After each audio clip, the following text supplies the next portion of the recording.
అమ్మ, ఇప్పుడు మీరు శిలాన్యాసం చేశారు.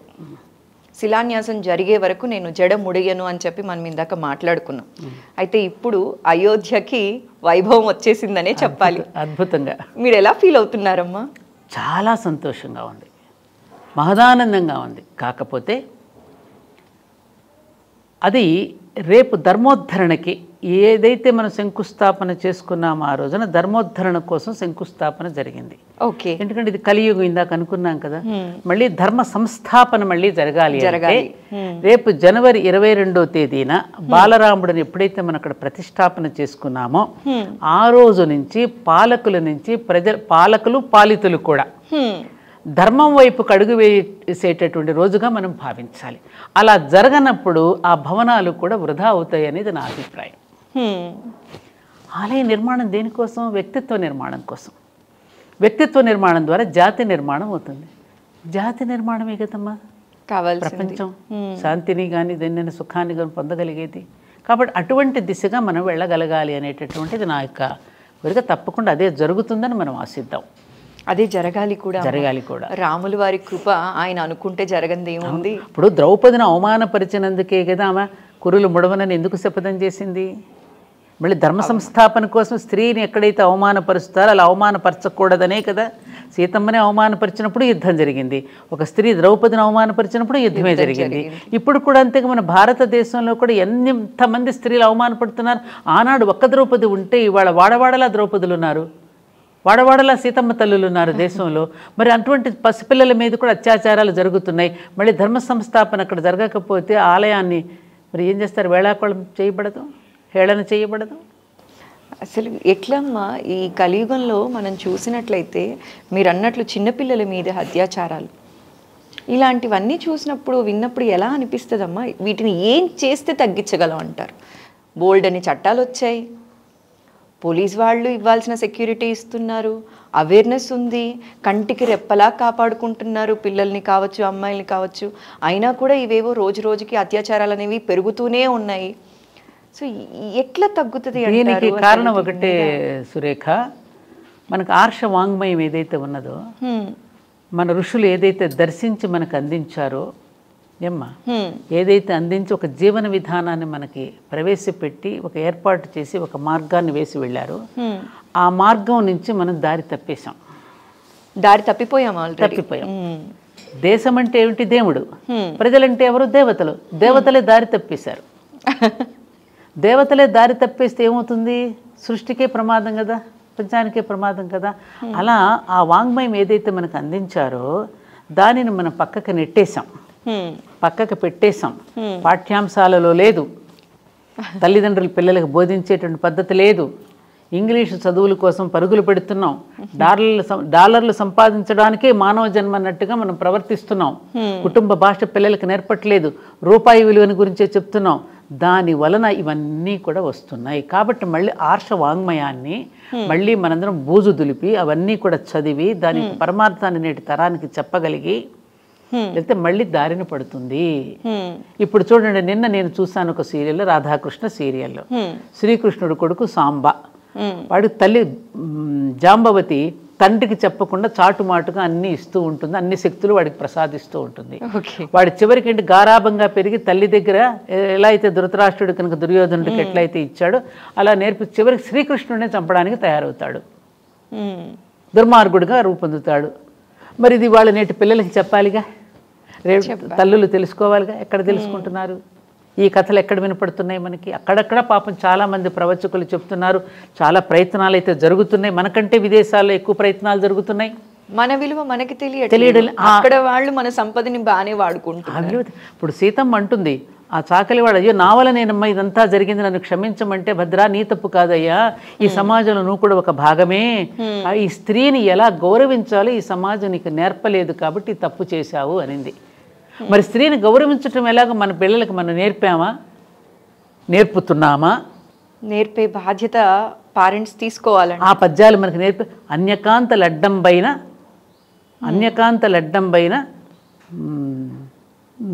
తొలగువాడు, పక్కకు తొలిగేవాడు, అట్లా వెళ్ళిపోయేవారు కదా. వివాహిత స్త్రీలను చూస్తే నమస్కారం చేసేవారు. వివాహిత స్త్రీలను అనబడేటట్టుగా మనం ఉంటున్నామా అమ్మా? ఈమె వివాహిత అనేటట్టుగా మనం ఉంటున్నామా? బొట్టులు పెట్టుకోవట్లేదు, గాజులు వేసుకోవట్లేదు, మెట్టలు ధరించట్లేదు, మాంగళ్యం కూడా లేదు ఇవాళ. ఎవరికి మ్యారేజ్ అయ్యిందో ఎవరికి తెలియట్లేదు. అవివాహిత మీద కూడా అత్యాచారం జరిగింది అట్లా అని నేను పురుషంగా చెప్పడంలా. అలాంటి వాటికి అవకాశం మనం ఎందుకు ఇవ్వాలి అంటున్నాను నేను. అమ్మా ఇది ఒక యాంగిల్ అయితే మీరు అంటున్నారు కదా, కొందరు పంచమాంగళ్యాలు కానీ ఇవన్నీ ధరించి చీరకట్టు ఇవి చేస్తే వాళ్ళ మీద కమెంట్స్ ఇంకా బోల్డ్ ఉన్నాయి. పల్లెటూరు గొర్రె డైరెక్ట్ గా ఈ మాటే అంటున్నారు. దానికి తోడు అట్లాంటి మాటల్ని మరీ మీడియాలో కూడా సినిమాల్లో కూడా ప్రోత్సహిస్తున్నారుగా, కొన్ని కార్యక్రమాల్లో వేషధారణలపై వాటిని ఎంటర్టైన్మెంట్గా చూస్తున్నారుగా. నేను మంచి మాటలు ఎంత చెట్టు కింద కూర్చుని ఒక్క రూపాయి ఖర్చు లేకుండా చెప్తాను రండి అంటే రారు. నువ్వు అదే ఒక ప్రోగ్రామ్ని కనుక ఎంటర్టైన్మెంట్గా బూతు పదాలతోనూ ద్వంద్వార్థాలను చేస్తే దానికి మిలియన్స్ పీపుల్ చూస్తున్నారు. ఎగ్జాక్ట్లీ. ఎక్కడ తప్పు జరుగుతోంది? సెన్సేషన్కి చూస్తున్నారా, సెన్స్ని పెంచేవి చూస్తున్నారా? జనాలకి కావాల్సింది అదేమో అనిపిస్తుంది. సెన్స్ అక్కర్లా, సెన్సేషనల్ న్యూస్ కావాలి. ఎగ్జాక్ట్లీ. మరి అలాంటప్పుడు ఎలా? ఎక్కడ మారాలి, ఎవరు మారాలి, ఈ మూలం ఎక్కడుంది? ఇది శోధించాలి సురేఖ. ఆ మూలాన్ని ఛేదించి ఎక్కడ మూలంలో తప్పు జరుగుతుందో మూలాన్ని పరిశుద్ధం చేస్తే అప్పుడు మిగతా శాఖలన్నీ పరిశుద్ధం అవుతాయి. మీరు అన్నారు తల్లిదండ్రులు పిల్లలకి చెప్పాలి, కూర్చోబెట్టాలి అని. తల్లిదండ్రులకే టైం లేదు. మా పిల్లల మంచి జీవితం కోసం మేము పరిగెడుతున్నాం అండి, సంపాదిస్తున్నాం అంతే తప్ప ఇక్కడ సంస్కారం నేర్పిస్తున్నారు కాదమ్మా. గ్రాండ్ పేరెంట్స్గా మాలాంటి వాళ్ళమే గ్రాండ్ పేరెంట్స్గా పిల్లలకి చెప్తే కూడా పేరెంట్సే అంటున్నారు ఈ కాలం ఇంతేనమ్మా, ఈ కాలం పిల్లలు ఇంతే, నువ్వు అనవసరంగా కోప్పడకు అనేటటువంటి పరిస్థితులు వచ్చినాయి. భలేవారు గ్రాండ్ పేరెంట్స్ ఉన్న వాళ్ళని అదృష్టవంతులుగా పరిగణించాలి. న్యూక్లియర్ ఫ్యామిలీస్ అయిపోయాయి అన్ని. అక్కర్లే, వాళ్ళు ఓల్డ్ ఏజ్ హోమ్స్ ఉన్నాయిగా. గ్రాండ్ పేరెంట్స్ అంటే ఎవరు కూడా అలో చేయట్లేదు.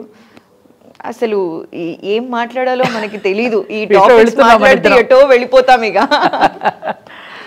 అమ్మా మీరు గోహత్య మహాపాపం అన్న విషయం మనందరికీ తెలిసిందే. అయితే భారతదేశంలో గోహత్యలు పెరుగుతున్న సమయంలో రోజుకి కొన్ని వందల్లో జరిగాయి.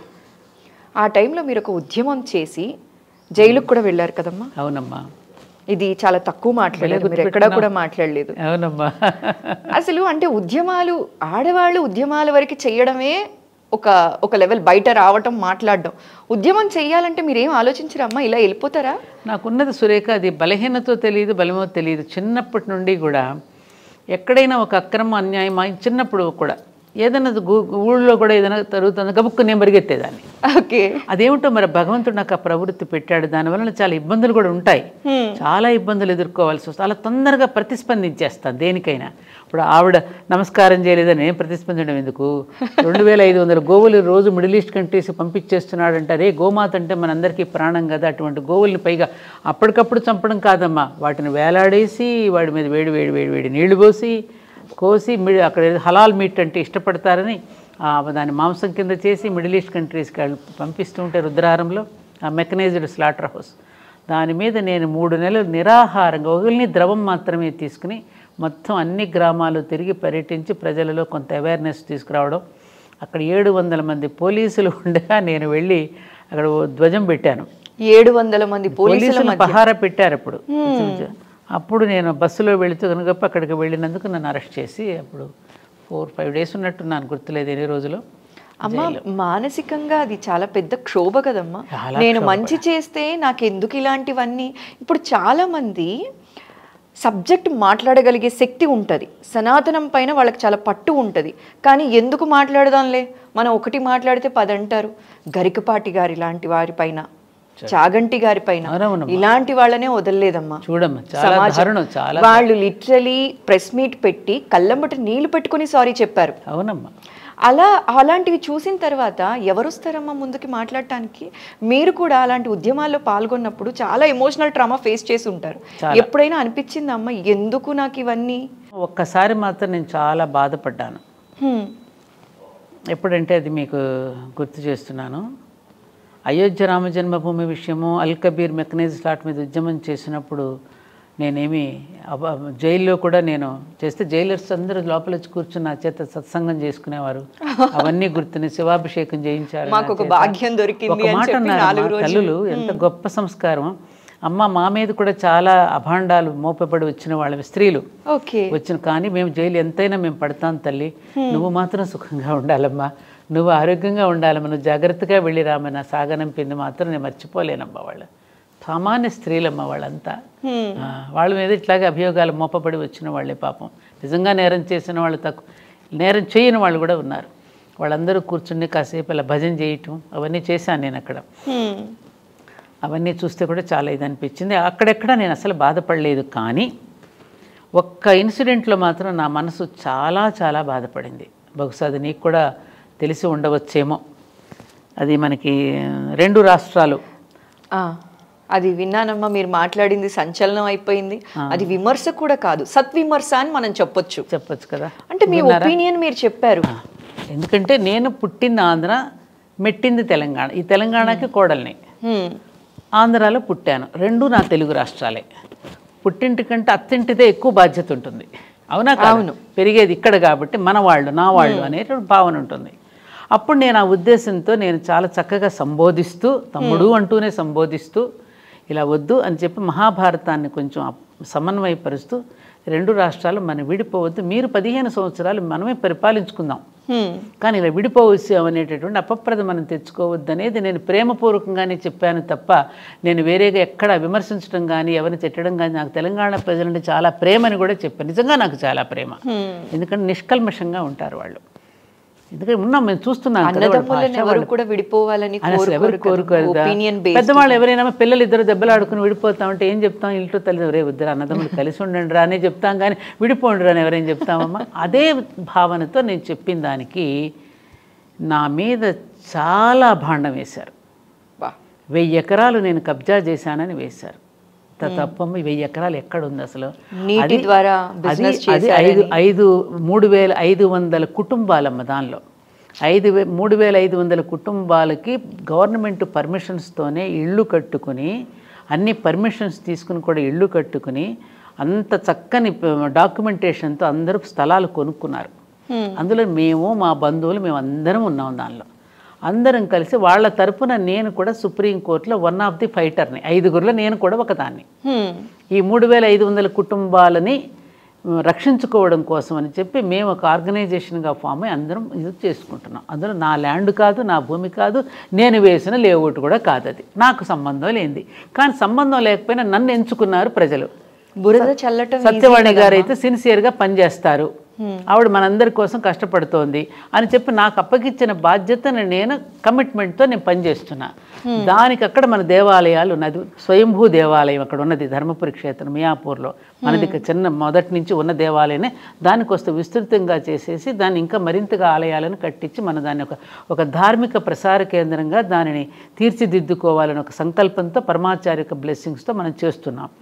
అక్కడికి వచ్చి నా మీద దారుణంగా వాళ్ళు, నేను నడుస్తుంటే పరిగెడుతున్నానని కెమెరాలని రకరకాలుగా తిప్పేసి చాలా ఇదిగా మాట్లాడారు. అందరి ముందు ఒక 40 మంది అడ్వకేట్స్ వచ్చి అక్కడ అన్ఫిల్దీ వర్డ్స్ మాట్లాడి రకరకాలుగా చేసిన దానికి మాత్రం అప్పుడు నా మనసు కలత చెందింది. కానీ నేను చిరునవ్వుతోనే స్వీకరించాను. కానీ ఇది ఆ రోజున నువ్వు పేపర్లోనూ టీవీలోనూ అంత ప్రసారం చేశావు, కోట్లాది మంది జనం చూసుంటారు, అది ఎంతమందికి అది నిజమని తెలుసు, అబద్ధమని తెలుసమ్మా? అది ఆరోపణని కొట్టి పడేసిన తరువాత ఆ న్యూస్ చాలా తక్కువ చూపించారుగా. అది తక్కువ, ఆరోపణలు మాత్రం ఎక్కువ చూపించారు. మరి అది ఆరోపణలు వేసేసిన తర్వాత ఎంతమందికి ఉంటుంది? కొంతమంది పాప నాది మీలాంటి వాళ్ళు ఏదైనా ఇంటర్వ్యూస్ చేస్తే పెడుతుంటారు కదా, దాంట్లో కొంతమంది కామెంట్స్ పెడతారు కదా. ఎవరో ఒకడు ఏదో డర్టీ కామెంట్ పెట్టినప్పుడు మనసు ఎంత బాధ అనిపిస్తుంది. వాడికి ఏం తెలుసు అని పెట్టాడు కామెంట్, వాడికి ఏం తెలుసు పాపం, నిజమే అనుకుంటాడుగా. ఈ వాస్తవాలు ఎంతమందికి తెలుస్తాయి? కాయిన్కి రెండో వైపు అని మీరు ఎప్పుడు అంటూ నా ఇంటికి వచ్చి చూడండి సురేఖ, మీరు తెరిచిన ఇల్లు ఏమీ ఉండవు నా ఇంట్లో, కాస్ట్లీ ఫర్నిచర్ ఉండదు, కాస్ట్లీ కారులు ఉండవు నా ఇంట్లో. చాలా తెరిచిన ఇంటికి తాళాలు కూడా వేసుకోను నేను. అలాంటి లైఫ్ నాది. ఇలా వస్తే అలా ఇచ్చేయడమే తెలుసు నాకు. అమ్మ మీ గురించి మీకు దగ్గరగా ఉన్న వాళ్ళకి, మీకు సంబంధం ఉన్న వాళ్ళందరికీ తెలుసమ్మా, మీరు ప్రత్యేకంగా చెప్పాల్సిన అవసరం లేదు. కాదు, తెలుసు, చెప్తున్నా నేను. అది ఇప్పుడు ప్రతి మనిషి కూడా ఒక అభిప్రాయాన్ని భావాన్ని స్వేచ్ఛగా చెప్తూ ఉంటే భావ స్వేచ్ఛ లేకుండా ప్రతి ఒక్కళ్ళ నోరు కట్టేద్దాం, ప్రతి ఒక్కళ్ళ మీద బురద చల్లేద్దాం అనేటువంటి ప్రవృత్తిని కనుక రోజు రోజుకి ఇట్లా పెంచుకుంటూ పోతే సమాజంలో రేపు ప్రశ్నించేవాడు ఎవరుంటాడు? రేపు సమాజం ఏమైపోతుంది? అసలు ప్రశ్నించేవాడే నాకు ఉండకూడదు అనుకుంటే ఎంత ప్రమాదం అది. ప్రశ్నించే వాళ్ళు కూడా ఇప్పుడు మీలాంటి మంచి చెప్పడం కూడా నాట్ ఓన్లీ ప్రశ్నించే వాళ్ళే కాదు, మంచి చెప్పేవాళ్ళు కూడా ఉండకూడదంటే ఎట్లా? మంచే చెప్పనివ్వకపోతే ఇంకేం ఇంకేం ప్రశ్నిస్తారు చెప్పమ్మా? అది ఒక్కటే నన్ను బాధ పెట్టింది తప్పమ్మా. అప్పుడప్పుడు నాకు కొంచెం ఎవరైనా అట్లా కామెంట్ పెట్టినప్పుడు కొంచెం మనసు బాధపడుతుంది. ఇప్పటికీ ఆ గాయం అలానే ఉందమ్మా? ఉంటుంది కదమ్మా సహజంగా. తప్పకుండా భగవంతుడు నన్ను నేను నిరూపించుకునే రోజు తప్పకుండా వస్తుందనేటటువంటి దృఢమైన విశ్వాసం నాకుంది. దానిలో అంత సత్యం ఉన్నది, దానిలో అంతటి పవిత్రత ఉన్నది, దానిలో అంత గొప్పతనం కూడా ఉన్నది. కాబట్టి తప్పకుండా అమ్మవారు, నేను నమ్ముకున్న నా దైవం ఎప్పటికైనా దానిని నన్ను ప్రూవ్ చేస్తుంది సమాజానికి. నాకు నమ్మకం. సీతమ్మ వారికే తప్పలేదమ్మా. మరి తప్పలేదు. పాండవులే కష్టాల పాలై అడవుల పాలై ఉన్నారమ్మా. అజ్ఞాతవాసం అరణ్యవాసం చేసి రామచంద్రుడే 14 ఏళ్ళు అరణ్యవాసం చేశాడు. మనం ఎంత తల్లి, ఇంకా వాళ్ళకన్నా చాలా సుఖంగా బ్రతకడలా మనం? ఓలడంత సుఖంగా బ్రతుకుతున్నాం వాళ్ళకంటే. కాబట్టి అది నేను పెద్ద ఇదిగా తీసుకొని, కాకపోతే అప్పుడప్పుడు మనిషిని కదమ్మా కొంచెం పించేస్తుంది. కొంచెం కాదమ్మా, అది చాలా పించేస్తుంది. చాలా పించేస్తుంది. ఎందుకు అంటే మనకి 10,000 పొగడతలు వచ్చుండొచ్చు, 10,000 మంది చప్పట్లు కొట్టుండొచ్చు, ఇవేవి గుర్తుండవు. బాగా చెప్పారు. ఎక్కడో ఒక విమర్శ లేకపోతే ఒక చిన్న నెగిటివ్ కమెంట్ అనేది మనసుని కోసేస్తుంది, రంపంతో కోసినట్టు. అవును, అది మనిషి మీద ఎంతటి ఇంపాక్ట్ చూపిస్తుందో అది మన మాటల్లో చెప్పలేము. అదే నాకు చాలాసార్లు జరిగింది. అది రంపంలాగానే కోసేసింది మీరు అన్నట్టుగానే. బాధపడ్డా ఏం చేస్తాం మనం. అందుకే అంటారు కదమ్మా, మామూలుగా నవ్విన నవ్వులు సంతోషాలు గుర్తుండవట ఒంటరిగా ఉన్నప్పుడు. బాధపడిన రోజులు, ఏడ్చిన రోజులు ఇవే గుర్తొస్తాయట. నేను మనస్ఫూర్తిగా కోరుకుంటున్నాను మీకు ఆ గాయం కంప్లీట్గా హీల్ అయిపోయి, అది ఆరోపణ అన్న విషయం మీకు తెలుసు, అందరికీ తెలుసమ్మా, మాకు కూడా. అది ఆరోపణ అని ఎప్పుడో కొట్టి పడేశారు కూడా. ఇంకోటి ఉంది శాస్త్రం, రుద్రాధ్యాయంలో ఉన్న జంబే దధామి అంటే అలా మనం తప్పు చేయకపోయినా తప్పు చేసినట్టు మన ఎవరైనా అంటే గనక నువ్వు బాధపడకు, జంబే దదామి, శివుడి నోట్లో వేసేయమంది వాళ్ళని. నేను కూడా అదే అనుకున్నాను, అది తెలిసిందే కదా. అమ్మ, ఇప్పుడు మీరు మాటల్లో అన్నారు ఆ అమ్మవారు చూసుకుంటారు, శివుడి నోట్లో వేసేయమన్నారు అని చెప్పి. మీ ఇష్ట దైవం ఎవరమ్మా? అమ్మవారు లలిత పరమేశ్వరి. లలితా పరమేశ్వరి. మీరు రెగ్యులర్గా లలిత పఠనం ఇట్లాంటివి చేస్తూ ఉంటారమ్మా? ప్రతిరోజు నిత్యాగ్నిహోత్రం చేసుకుంటానమ్మా ఇంట్లో. ఓకే. ఇప్పుడు వాళ్ళ మార్నింగ్ కూడా నేను అగ్నిహోత్రం చేసుకునే వచ్చాను మీ దగ్గరికి. ఎందుకనంటే నేను నిత్యాగ్నిహోత్రం చేసుకోవడానికి ఒక కారణం ఉంది, అది చెప్పాలి మీకు. శ్రీ ధర్మపురి క్షేత్రం అని మన మియాపూర్లో మనం కట్టినటువంటి ఆలయాలన్నీ ఒక సముదాయంగా ఉంది. అక్కడ ప్రాణప్రతిష్ఠ జరిగింది. ఆ ప్రాణప్రతిష్ఠ జరిగిన అన్నింటిలోనూ నా ఇన్వాల్వ్మెంట్ ఉంది కాబట్టి, నేను చేయించాను కాబట్టి నాకు లోపల ఒక బాధ ఏమిటంటే, ఆచార్యులు ఉన్నారు, పురోహితులు ఉన్నారు, పెడతారు, టైం కానీ టైం ఉండొచ్చు, ఒక్కోసారి జరగవచ్చు, జరగకపోవచ్చు. బిడ్డల్ని మనం కనిన తర్వాత మనమే పెట్టుకుంటాంగా అన్నాం. అలాగే అక్కడ ప్రాణప్రతిష్ఠ చేసిన తర్వాత వాళ్ళని కూడా మనం జాగ్రత్తగా చూసుకోవాలి కదా. అందుకని నేను ఇంటిలో ఉండే ఆ దేవతలందరికీ మన ఇంటిలో ఉండే హవిస్సులు వేస్తూ ఉంటాను అనమాట. ఓకే. ఒక బ్రేక్ఫాస్ట్ లాగా తినిపించడం అనుకో. ఎందుకంటే అగ్నిముఖంగానే కదా వారు స్వీకరించేది. అది మనం పెట్టిన తర్వాత మనం తింటాం నైవేద్యం. ఇది అగ్నిముఖంగా వేస్తే వారికి చెందుతుందనేది మనకి శాస్త్రీయ దృక్పథంతో చెప్పిన విషయం అందరికీ తెలిసిందే కదమ్మా. అలా పెట్టుకుని నేను తృప్తి పడతానంతే, ఇందులో గొప్పదేం కాదు. అందుకే ఎన్ని విషయాలు నేర్చుకోవాలమ్మా మీ దగ్గర నుంచి. మేము 8 గంటలు పనిచేసేదానికి పొద్దున్నే వచ్చేప్పుడు టైం అయిపోయిందని చెప్పి ఓ రోజు పూజ చేస్తాం, ఓ రోజు అమ్మకి చెప్పి వచ్చేస్తూ ఉంటాం, ఇలా పరిగెట్టేస్తూ ఉంటాం. ఏమంటే టైం లేదు, ఉట్టి నమస్కారం పెట్టుకొని వచ్చేస్తూ ఉంటాం. ఈ వయసులో కూడా మీరు రెస్ట్ తీసుకోకుండా ఇంత ఓపిక్గా అమ్మవారికి కృతజ్ఞత చెప్తున్నారు రోజు హవిసు రూపంలో. అయితే ఇప్పుడు ఈ పూజలు ఇలాంటివనేవి చాలా తక్కువైపోయాయి కదమ్మా. నిత్య జీవితంలో చాలా తగ్గిచ్చేశారు. దైవబలం అనేది కూడా ఖచ్చితంగా కావాలి. కష్టానికి దైవబలం ఉన్నప్పుడే వాళ్ళు అనుకున్న పొజిషన్కి రీచ్ అవుతారని కూడా పెద్దలు చెప్తూ ఉంటారు కదమ్మా. అలాంటి వారికి మీరు ఇచ్చే సందేశం ఏంటమ్మా? పూజలు చేస్తున్నారమ్మ సురేఖ. ఇప్పుడు పూర్వం కంటే కూడా పారాయణలు కానీ, భగవద్గీత, లలిత, హనుమాన్ చాలీసాలు, పారాయణలు గ్రూప్గా అందరూ చేసుకోవడం, ఇళ్లలో ప్రతి ఒక్క వెనకటి రోజుల్లో వ్యవసాయదారు కుటుంబాల్లో కానీ గ్రామాల్లో కానీ పండుగ రోజు తప్ప దీపాలు వెలిగించడం అనేది ఉండేది కాదు. కార్యక్షేత్రంలో పనిచేయడం తెలుసు, పండుగ రోజున దీపం కష్టపడడం తెలుసు, సాయంత్రం దీపారాధన. అంతే తప్ప పూజాధికాలు లేవు. దేవాలయానికి వెళ్ళడం, అక్కడ సమర్పించుకోవడం, ఇంట్లో మాత్రం పని చేయటం, అది అసలు కరెక్ట్ పద్ధతే అది. ఓకే. కానీ ఇప్పుడు ఉన్నటువంటి ఆధునిక కాలంలో ప్రతి చోట, మన కర్ణాటక, తమిళనాడు రాష్ట్రం అంతా ప్రతి ఇంట్లో బ్రహ్మాండమైన పూజ గదులు ఉంటాయి. మన తెలుగు రాష్ట్రాలు అంత ఉండవు. కానీ ఇప్పుడు మన తెలుగు రాష్ట్రాల్లో కూడా ప్రతి ఇంట్లోనూ ఒక పూజ గది ఉంటుంది. బాగా మంచి ఫోటోలు అయ్యి పెట్టి రోజు నిత్యము ఆరాధన, నిత్యము పూజలు ఇప్పుడు ఎక్కువయ్యాయి. కాకపోతే ఈ పూజా విధానాలు ఎక్కువ అవుతున్నాయి, కానీ పూజ యొక్క పరమార్థాన్ని కూడా ఎరిగి చేస్తే ఇంకా బాగుంటుంది. ఇప్పుడు మన దీపారాధన చేస్తున్నాము, ఇది పృథ్వీతత్వానికి గుర్తుగా మనం ఏం వెలిగిస్తామంటే అక్కడ గంధం పోస్తాం. అలాగే వాయుతత్వానికి గుర్తుగా థ్యాంక్స్ చెప్పుకుంటూ ఉద్బత్తి వెలిగిస్తాం.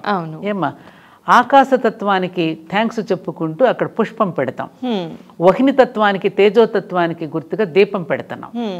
ఈ భగవంతుడు మనకు అన్ని ప్రసాదించినటువంటి దీనికి అమృతతత్వం అని చెప్తూ నైవేద్యం పెడుతున్నాం. అంటే 5గురికి థ్యాంక్స్ చెప్పుకుంటున్నాగా. అక్కడేమది అలా భౌతికంగా పూజ అయితే చేస్తున్నావు, ఈ తత్వాన్ని నువ్వు ఎందుకు జీర్ణించుకోవడలా? అది నాకు అంతు పట్టదు.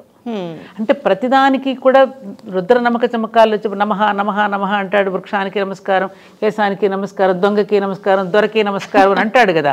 అనన్య చింతయ అది కూడా వంట బట్టించుకున్నప్పుడు వాటికి ధన్యవాదాలు ఎందుకు చెప్పాలి, ఎందుకు చెప్తున్నావు మనం, అది ఎప్పుడు కూడా గుర్తెరిగి ఉండాలి. దాని పట్ల ఏమరపాటు చెందకుండా ఉండడం కోసం కదా మనకి చెప్పారు. అది పోతోంది, అది తగ్గుతోంది. అది కనుక ఉంటే ఇంత అమానుషం ఎందుకు జరుగుతుంది? నిజంగానే వాటికి థ్యాంక్స్ చెప్పుకుంటూ ఉన్నప్పుడు నువ్వు పర్యావరణాన్ని ఎందుకు నాశనం చేస్తున్నావు? పర్యావరణం కోసమే కదా నువ్వు థ్యాంక్స్ చెప్తున్నావు. మరి పర్యావరణానికి ఎందుకు విచ్ఛిన్నం కలిగిస్తున్నావు? అక్కడ మనం ఏమరపాటు చెందుతున్నాం. ఆ వైపుగా కనుక మనం ఆలోచించగలిగితే అప్పుడు భగవంతుడు మన పూజను స్వీకరిస్తాడు అనేది మనకి శాస్త్రం చెప్పింది, అది సత్యం కూడా. ఎంత చక్కగా చెప్పారమ్మా. అయితే ఇందాకే నేను మిమ్మల్ని ఒక క్వశ్చన్ అడగాలనుకున్నానమ్మా. అప్పుడు మీరు ఎమోషనల్గా ఉండటం వల్ల నేను మళ్ళీ ఆ టాపిక్ తీయలేదు. మీరు నాన్నగారి విషయం చెప్తూ కూడా చాలాసార్లు చెప్పారు, మీకు మీ మధ్య బాండింగ్ అందరికీ తెలిసిందే, మిమ్మల్ని దగ్గర నుంచి చూసిన వాళ్ళకి కావచ్చు, ఇలా చాలామందికి తెలుసు. అయితే ఈ మధ్యకాలంలో ఆ బాండింగ్ నిజంగా లేదమ్మా. లేదు. ఎందువల్ల అయి ఉండొచ్చు అంటారు? ఆ బాండింగ్ పెరగటానికి మీరు ఇచ్చే సలహా ఏంటమ్మా? ఏంటంటే అమ్మా, ఒకప్పుడు సరైన వయసులో వివాహాలు జరిగాయి. తల్లిదండ్రులు చక్కగా అన్ని వైపులా చూసి వివాహాలు చేసేవారు. అప్పుడేమయ్యేది, ఆ వివాహాలు ముందుగా మనసులు పెనవేసుకునేవి. ఇప్పుడేమవుతోంది, మనసులు పెనవేసుకోవడం పోయి శరీరాలు పెనవేసుకోవడం మొదలైంది. అందుకే అంటారు పాశ్చాత్యులకి వివాహం అంటే 2 జీవితాల కలయిక కాదు, 2 శరీరాల కలయిక. భారతీయులకి 2 జీవితాల కలయిక. Marriage is not for recreation, it is for creation అన్నారే. ఈ దాంపత్య యజ్ఞం అనేటువంటి సృష్టి నిలవడానికి భగవంతుడి చేత ఏర్పాటు చేయబడింది అనే సత్యం ఇప్పుడు పిల్లలకి ఎవరు చెప్తున్నారు? ఎంతవరకు నీకు ఫోటోషూట్స్, అసలు పెళ్ళిళ్ళకి వెళుతుంటే ఎవరినైనా నిండు మనసుతో ఆశీర్వచించే పరిస్థితులు కనపడుతున్నాయా తల్లి? చుట్టూ ఆ గొడుగులు పెట్టుకునే కెమెరాలు ఉంటాయి. ఎక్కడి నుంచో మనం విసిరేయాల్సి వస్తుంది అక్షతలు. అబ్బా ఎప్పుడు పిలుస్తారా అని గుంపుగా వెళ్ళిపోయి మనం చేస్తున్నాం తప్ప అటు వివాహం చేస్తున్న తల్లిదండ్రులు చెప్పడం లేదు, బిడ్డలకి తెలియదు పాపం వివాహం అంటే ఏమిటో. ఆ ఫోటోషూట్స్కి, ఈ భోజనాలకి, ఈ హడావుడికి, ఈ ఈవెంట్ మేనేజర్స్కి ఇస్తున్నటువంటి ప్రాధాన్యత రేపు జీవితంలో దాంపత్య జీవితాన్ని అనుభవించవలసినటువంటి వాళ్ళకి, 75 సంవత్సరాల జీవితాన్ని పంచుకోవలసినటువంటి వాళ్ళకి మనం ఏం చెప్తున్నాం? మాకు అలా చెప్పి పంపించారు మా తరం వాళ్ళకి. చెప్పింది మీరు తీసుకున్నాం కూడా. ఇప్పుడు నిజంగా అందరికీ ఉన్నాయి ఇవి. ఈవెన్ ఎవ్వరు కూడా ఇందులో కూడా తక్కువేం కాదు. అందరికీ పెళ్ళి అయిన కొత్తలో ప్రతి ఇంట్లోనూ ఒక అమ్మాయి ఒక చోట నుంచి మరొక ఇంటికి వెళ్ళినప్పుడు ఆ వాతావరణానికి అలవాటు పడడానికి అందరికీ సమయం పడుతుంది. అప్పుడు మా అమ్మ వాళ్ళు ఏం చెప్పేవారు, ఈ మొక్కని ఇక్కడి నుంచి మరొక చోటకి మార్చినప్పుడు ఆ వాతావరణానికి అలవాటు పడి ఆ మొక్క మళ్ళీ చిగురించడానికి సమయం పడుతుందమ్మా, అలాగే మేమందరం కూడా అనుభవించాము, మీరు కూడా అనుభవించండి, తర్వాత మీరే చూస్తారు, ఓర్చుకుంటే ఓరుగల్ల పట్టణం లభిస్తుందమ్మా అని చెప్పేవారమ్మ వాళ్ళు. ఇప్పుడు నా బిడ్డ కష్టపడ్డం ఎందుకు, వచ్చేయమ్మా. అదే జరుగుతోందిగా ఇప్పుడు. అందులో ఒకళ్ళు ఇద్దరు ఉన్నారు, షేర్ చేసుకోవడానికి 10 మంది పిల్లలు లేరు ఇవాళ, ఒకరినొకరు ఆదుకోవడానికి చెప్పడానికి. అది ఇంకా అయిపోయింది. అందులో బాగా అనుకోకుండా అనవసరపు డబ్బు ఒకటి వచ్చేస్తుంది, అందరికి ఈజీ మనీ వచ్చేసింది, జీతాలు పెద్ద పెద్దగా ఉంటున్నాయి, అందుకని నాకుండగా నేను సంపాదించుకుంటాను, ఇంకా నాకేంటి అనేటటువంటి ఇది వచ్చింది. ఈగోస్. ఇది తెలియకపోవటం వల్ల జీవితపు విలువ. సీతాదేవికి పెళ్ళి నిశ్చయం అయిపోయి జడేస్తుంటుంది సునయన. జడేస్తుంటే అప్పటి వరకు ఇట్లాగే జుట్టు ఆడుకుంటూ పాడుకుంటూ చిన్న కన్నెపిల్లగా ఉంది కదా జుట్టు మామూలుగా వేసుకుని, అమ్మ ఎప్పుడు వేయలేదు, వాళ్ళు ఎందుకు ఇట్లా జడేస్తున్నావు అని అంటుంది. ఎంత బాగా చెప్పించారంటే దానిలో, చూడమ్మా నువ్వు ఇక్కడ నుంచి మరొక ఇంటికి వెళ్తున్నావు కదా, అక్కడ అనేక రకాలుగా ఉంటారు వ్యక్తులు, వాళ్ళందరినీ ఇక్కడ ఒక్కొక్క పాయనే నేను ఎట్లా అయితే నేను శృతి కలుపుతూ నేను అల్లుతున్నానో అలా కుటుంబంలోని ప్రతి వ్యక్తితో వాళ్ళు అల్లుకుపోవడానికి గుర్తుగా నీకు జడ వేస్తున్నానమ్మా అని చెప్తుంది. ఓ ఎంత చక్కగా చెప్పారు అసలు. ప్రతి వెంట్రుకని కూడా మనం దువ్వేటప్పుడు పిల్లలకి అంతే కదా, అన్నింటినీ కలిపి ఒక ముడేస్తాం కదా, అట్లాగే కుటుంబం అంతటిని కలిపి ఒక చోట ముడి వేయడం కోసం జడ వేసుకున్నప్పుడల్లా ఆ మాట గుర్తొస్తుంది. అలా చెప్పి అలా ఎవరు చెప్తున్నారు ఇప్పుడు, ఎవరు చెప్తే ఎవరు స్వీకరిస్తున్నారు కనుక. అంటే ఆ నకారాత్మకమైనటువంటి భావాలు ఎక్కువగా పెరిగిపోతున్నాయి, సకారాత్మక భావాలు తగ్గిపోతున్నాయి. నెగటివ్లో దృష్టిలోనే చూస్తున్నారు, ఇటు పాజిటివ్ దృక్పథంలో చూడటల్లా. అమ్మ కోప్పడుతుందమ్మా, అత్తగారు చెప్తారు, అమ్మ చెప్పినప్పుడు నువ్వు పాజిటివ్గా తీసుకుంటున్నప్పుడు అదే అత్తమ్మ భర్తను నీకు పేగుని పంచి ఇచ్చింది, నీకోసం అని చెప్పి ఒక మంచి విషయాన్ని చెప్తే ఆ కుటుంబాన్ని తరతరాలకి కూడా సాంప్రదాయం నిలబెట్టడానికి ఆ ఇంటి పద్ధతుల కోసం అని చెప్పి చెప్తాం మనం ఎవరమైనా. అవును. దాన్ని ఏం చేస్తున్నారు వీళ్ళు, నెగటివ్గా తీసుకుంటారు. ఇప్పుడు అత్తగారులు అలా లేరుగా, ఎడ్యుకేటెడ్ అయ్యారుగా ఇప్పుడు. ఆ రోజుల్లో అత్తగారులు అంటే నిజంగానే బాధలు పెట్టారు, బాధలు పడ్డాం, అందరికీ ఉన్నాయి అవి. అది తీసుకునేటటువంటి దీంట్లో వస్తుంది అనమాట. పెళ్ళి అంటేనే చీకట్లో బాణమమ్మ, కాకపోతే చిన్న చిన్న వాటికి కూడా విడిపోకుండా దాన్ని కలిసి మలిసి ఉంటే బాగుంటది అని చెప్పి మీ ద్వారా చెప్పాలి అనుకున్నానమ్మా, చెప్పించాలి అనుకున్నాను. అమ్మ ఇంకొక చిన్న పర్సనల్ క్వశ్చన్ అమ్మ, మళ్ళీ తప్పలేదు తల్లి అడుగమ్మా. అమ్మ నాన్నగారి గురించి మనం మాట్లాడాం, నాన్నగారికి మీకు మధ్యనున్న బాండింగ్, మీకు పిల్లలకి మధ్యనున్న బాండింగ్ ఎలా ఉండేదమ్మా? మీరేమో ఉద్యమాలని అటు ఇటు ఎప్పుడు బిజీగానే ఉండేవాళ్ళు ఎక్కువ, సో ఎలా బ్యాలెన్స్ చేశారమ్మా? పిల్లల్ని ఎలా చూసుకునేవాళ్ళు, మీ ప్రొఫెషనల్ లైఫ్ని ఎలా మేనేజ్ చేసేవాళ్ళు? ఇక్కడ ఒకటి వచ్చిందమ్మా, పిల్లలు మిమ్మల్ని బాగా మిస్ అయ్యారా? చాలా మిస్ అయ్యారు. అప్పుడు మీకేం అనిపించలేదమ్మా? అంటే ఫస్ట్ ఇప్పుడు బాధపడుతున్నా. ఇప్పుడు బాధపడుతున్నారు. ఇవాళ నాకు మిగిలి ఉన్న బాధ అదొక్కటే. ఎందుకనంటే నాకు ఎప్పుడు కూడా జగమంత కుటుంబం నాది అనుకునే భావన నాది. నాది కొంచెం ప్రేమతత్వం, అందరినీ ప్రేమించే హృదయం నాది. ఎవరిని త్వరగా నేను తిరస్కరించను, నన్ను అవమానపరిచిన వాళ్ళని కూడా ప్రేమిస్తూనే ఉంటా. నాకున్నటువంటి స్వభావం ప్రవృత్తి. మా అమ్మ కూడా చిన్నప్పుడు అనేది ఇలాగే. అయితే ఈ విషయంలో ఏమిటంటే 2 బాటిల్స్ 1 కార్క్ ఉంటే ఏమవుతుంది, 2 సీసాలకి ఒకటే మూత, ఒకదానికి పెట్టాల్సి వస్తుంది, ఒకదానికి పెట్టకపోతే అందులో ఈగలు పడతాయి, ఇందులో పెట్టకపోతే ఇందులో ఈగలు పడితే అందులో పడితే ఇందులో ఈగలు పడతాయిగా. ఈ రెండింటిని బ్యాలెన్స్ చేసుకోవటం అనేది కొంచెం కష్టతరమైన విషయమే. అందులో నాకు ఈ పాజిటివ్ థింకింగ్ ఇదంతా ఎక్కువగా ఉండడం వల్ల మా పిల్లలు చాలా నష్టపోయారని నేను గట్టిగా ఒప్పుకు తీరవలసిందే. నష్టపోయారు ఎందుకంటే వాళ్ళకి మంచి తెలివితేటలు ఉన్నాయి, సామర్థ్యం ఉంది, మంచితనం ఉంది, నాలెడ్జ్ ఉంది. వాళ్ళకున్నటువంటి రంగంలో వాళ్ళని ఇంకా మళ్ళీ తీసుకుని వెళ్ళి నేను ఇంకా రాణించేటట్టు కనుక చేయగలిగితే వాళ్ళ సొసైటీలో నా పిల్లలిద్దరూ కూడా మంచి టాప్ దీంట్లోనే ఉండేవారు. అది నేను చేయలేకపోయాను. అది నిజంగా అంటే ఒక రకంగా వాళ్ళ జీవితాలని వాళ్ళు ఎలా చేస్తే వాళ్ళ జీవితాలు ఇంకా బాగా పైకి వెళ్ళగలిగారు అనే విషయంలో నేను నిర్లక్ష్యం చేశానా, శ్రద్ధ పెట్టలేకపోయానా అనేది అప్పుడప్పుడు నన్ను బాధ పెడుతోంది. ఇది ఒక రకంగా నా బిడ్డలు నన్ను క్షమించడానికి తప్పేది. అయ్యో, క్షమించరాని తప్పు అనేది చాలా పెద్ద వాళ్ళ జీవితాలని ఇది చేసుకునే హక్కు నాకు ఎక్కడదమ్మా? వాళ్ళని కూడా పట్టించుకోవాలి కదా. మహాత్మా గాంధీ పిల్లలు కూడా మహాత్మా గాంధీని తిట్టుకున్న వాళ్ళే. అంటే ఆయనతో పోలుస్తలేదు నేను. ఎందుకంటే ఇట్లాంటి కార్యక్రమాల్లో మనం పడిపోయినప్పుడు కొంత సమయం వాళ్ళకి మనం తక్కువగా ఇవ్వడం జరుగుతుంది. దానివల్ల కొంత వాళ్ళు నాకు చాలా సహకరించారు. నేను జీవితంలో రుణపడి ఉండాను అంటే నా బిడ్డలు ఇద్దరికీ రుణపడి ఉంటాను. దానివల్ల మీకు మీ పిల్లలకి గ్యాప్ ఏమన్నా వచ్చిందంటారా అమ్మ? ఎప్పుడైనా కోపం, ఇప్పటికీ అలా మాట్లాడటం? అప్పుడప్పుడైనా మాటల్లో పాపం నిరుత్సాహం వెళ్ళిపుచ్చుతారుగా. అలా నువ్వు ఆ రోజున అలా చేసుంటే మేము ఇలా అయ్యేది కాదు కదమ్మా అనేది ఉంటుంది కదమ్మా, సహజం కదా వాళ్ళకి. సహజంగా ఒప్పుకుంటాను, అది ఐ అగ్రీ. కానీ మీరన్నట్టు జగమంత కుటుంబం అని చెప్పి చాలా మందిని ఇన్స్పైర్ చేశారు, చాలా మంచితనాన్ని నేర్పించారు, సనాతన ధర్మాన్ని కాపాడారనే చెప్పాలి. భారతీయం అనేది మాకు నిలువెత్తు బంగారంలా మా ఎదురుగా ఇవాళ కూర్చున్నట్టు కనిపిస్తున్నారు.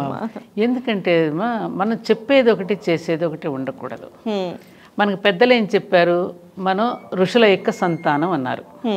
దీనికి వచ్చిన ఎగ్జాంపుల్ చెప్పచ్చా మీకు? ఖచ్చితంగా అమ్మ, చెప్పండి. ఒక రాజుగారి దగ్గరికి ఒక సన్యాసి దర్శించడానికి వెళ్తాడు. వెళుతుంటే ఆ భటులందరూ వచ్చి, రాజుగారు ఇప్పుడు మీకేం సమయం ఇవ్వరు, మీరు వెళ్ళి రావచ్చు అని చెప్పి ఆయనకి అపాయింట్మెంట్ ఇవ్వకుండా పంపిస్తారు. ఓకే. పంపిస్తే అతను వెళుతుంటాడు, ఆయన సోదరుడు వచ్చి వెళ్ళాడని చెప్పండి అని చెప్తాడు ఈ సన్యాసి. ఓకే. ఈ మాట వెళ్ళి రాజుగారికి చెప్తారు, మీ సోదరుడు అండి వచ్చి వెళ్ళాడు అని. రాజుకు కోపం వచ్చి, నాకు సోదరుడా? నాకెవరు లేరే, మా అమ్మకి నేను ఒక్కడనే కదా, నాకు సోదరుడు అని చెప్పింది ఎవరబ్బా, పిలుచుకురండి, అతన్ని నిలదీసి అడుగుతాను అని చెప్పి కోపంగా చెప్పిస్తే వాళ్ళు మళ్ళీ వెనక్కి పిలిచి తీసుకొస్తారు. ఇప్పుడు రాజుగారు, ఏమిటయ్యా నాకు సోదరుడు అని చెప్పావంట, ఏ విధంగా నాకు సోదరుడు అవుతావు అని అడిగారు. అడిగితే, అయితే రాజుగారు నేను ఒక 3 ప్రశ్నలు వేస్తాను చెప్పండి. ఆ ప్రశ్నలు ఏంటమ్మా? మిమ్మల్ని పుట్టించింది ఎవరు రాజుగారు అని అడిగాడు. ఓకే. పరమాత్మ. పరమాత్మ. మరి ఆ పరమాత్మకి నేను పుట్టింది ఎవరికి? ఆ పరమాత్మే. మన ఇద్దరిని పరమాత్మే పుట్టించినప్పుడు మరి మీరు నాకు సోదరుడు కాకేమవుతారు రాజుగారు?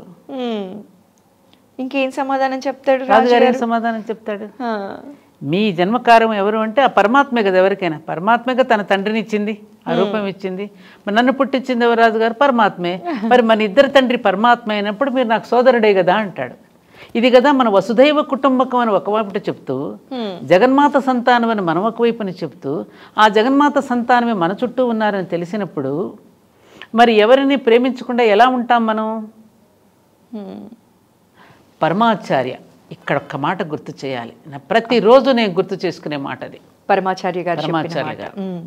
ఆయన అంటారు, భగవత్ సాన్నిధ్యం అందరికీ లభించడం లేదు, అదేదో నా దగ్గర దొరుకుతుందని చెప్పి వాళ్ళ కష్ట సుఖాలు నాతో చెప్పుకుని అమాయకంగా తృప్తి పడుతూ వెళ్తూ ఉంటారు.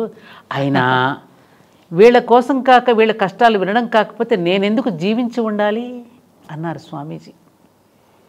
అలాంటి మహానుభావుల దగ్గర ఇవాళ ఎంతమందికి సాన్నిధ్యం దొరుకుతుంది చెప్పమ్మా? మరి ఎవరికి చెప్పుకుంటారు ఈ కష్ట సుఖాలు? అదిగో మిమ్మల్ని వాళ్ళు దూరం చేస్తున్నారు కాబట్టి మా దగ్గరికి రండి అని ఇంకొకళ్ళు చంకనెత్తుకుంటారు. అవునా కదా? అలా జరుగుతుందా లేదా? అలా జరగడం వల్లే కదమ్మా ఈ మత మార్పులు. ఎందుకని మా ప్రపంచమంతా ఉన్న సనాతన ధర్మం ఒక దేశం ఇంకా మిగిలాం, ఆ దేశంలో కూడా సగంగా మిగిలిపోతున్నాం. కారణం ఎవరు ఎవరు ఎవరు ఎవరు? మనం కాదా? మనమనే చెప్పాలి. అది మనం క్వశ్చన్ చేసుకోవద్దా? పక్క మతం వాళ్ళు వాళ్ళకి జరిగిన మంచిని ఖచ్చితంగా చెప్తున్నారు, 100 మందికి ప్రచారం చేస్తున్నారు. మన వాళ్ళు ఎంతమంది చెప్తున్నారమ్మా? ఎంతమంది చెప్తున్నారు? దేవుడి ద్వారా జరిగిన మిరాకిల్స్ ఎంతమంది చెప్తున్నారు? ఆ చెప్పుకోవడం అనేది మన రక్తంలో లేదు. మన గొప్ప మనం చెప్పుకోం. ఆ చెప్పుకోకపోవడం ఇతరులని అవకాశంగా తీసుకుని వాళ్ళు చెప్తున్నారు. నిలుస్తుంది? అది నిలవదు కదా. సత్యం సత్యమే కదా. ఇవాళ కాకపోతే రేపు ఇవాళ ప్రపంచ దేశాలనే భారతదేశం అయిపోయి ఎందుకు చూస్తున్నాయి, ఎందుకు నేర్చుకుంటున్నారు అక్కడ వేదాలు? ఇవాళ ప్రపంచ దేశాల్లో చాలా దేశాలలో అదేదో పరమార్థం గుర్తించే కదా అంతమంది అని గ్రంథాలు రాశారు. పాల్ బ్రంటన్ దగ్గర నుంచి అనేక మంది, మన ఐన్స్టీన్ లాంటి మహానుభావులు ఎందుకు పొగిడారు మన దేశాన్ని? కాబట్టి ఇవన్నీ వస్తాయి, కాలక్రమాలు అన్నీ మారుతాయమ్మా. కాబట్టి నువ్వు అడిగిన దానికి ఆ ఒక్కటి నాకు కొంచెం బాధ ఉంది. ఇక నాకు జీవితంలో లక్ష్యాలు కూడా ఏమీ లేవమ్మా.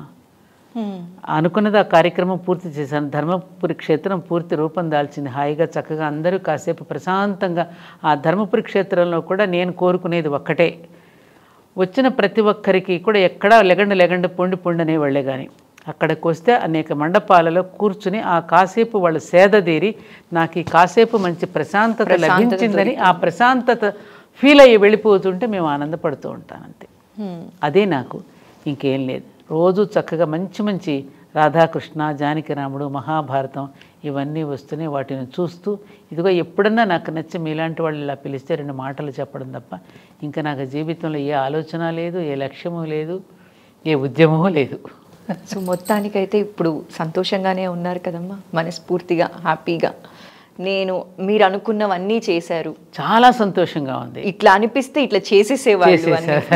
రేపు 22న అయోధ్యకు కూడా వెళుతున్నాను దర్శించుకోవడానికి. ఆహ్వానం వచ్చింది. ఇంకంతకంటే ఏం కావాలమ్మా జీవితానికి, ఇంకేం కావాలి? నాకు అన్నీ ఇచ్చాడు. అదొక్కటే నన్ను అప్పుడప్పుడు బాధ పెట్టేది, ఆ విషయం ఒక్కటి తప్ప ఇంకేం లేదు. ఆ బాధ కూడా అలా వెళ్ళిపోవాలమ్మా. ఏదో అంటారు కదా, కొండలాగా వస్తుంది వెంటుక లాగా వెళ్ళిపోతుంది అంటారు చూసారా, అలా ఆ బాధ కూడా త్వరలో వెళ్ళిపోవాలి. త్వరలో కాదు, ఈ క్షణం నుంచి వెళ్ళిపోవాలని మనస్ఫూర్తిగా కోరుకుంటున్నానమ్మా. మీలాంటి వారు అసలు బాధపడకూడదు. బాధపడనమ్మా. పరమాచార్య చెప్పినయే నాకు ఆదేశం అమ్మా. ఆయన అన్నారు, పాపము అనే రోగానికి దుఃఖము అనేది ఔషధం. ఎంత గొప్ప మాట. ఆ కన్నీటితో ఆ ప్రక్షాళన అయిపోతుంది, అది పాప ప్రక్షాళన జరుగుతుంది. భీష్ముడు కూడా మన అంటున్నాడు మహాభారతంలో, దుఃఖం అనేటువంటి ఆత్మకు గంగా స్నానం వంటిది. దుఃఖం అనేది ఆత్మకు గంగా స్నానం వంటిది. ఎంత ఎంత మంచి గొప్ప మాట. అలాంటప్పుడు ఇంకా దుఃఖం గంగా స్నానం చేస్తే అయిపోయింది, పవిత్రత దొరికింది, దాంతో ఆత్మ ప్రక్షాళన అయిపోయిందిగా గంగా స్నానంతో. అందుకే ఆత్మలింగేశ్వరుని గంగా స్నానం మాత్రమే పెట్టాను మా ధర్మపురి క్షేత్రంలో. ఓన్లీ గంగాజలంతోనే అభిషేకం అక్కడ, అందుకే పెట్టాను అది. అక్కడ కూడా చాలా ప్రశాంతంగా ఉంటుందమ్మా. మీరు ఎప్పుడైనా చూసారా? కూడా చూసానమ్మా.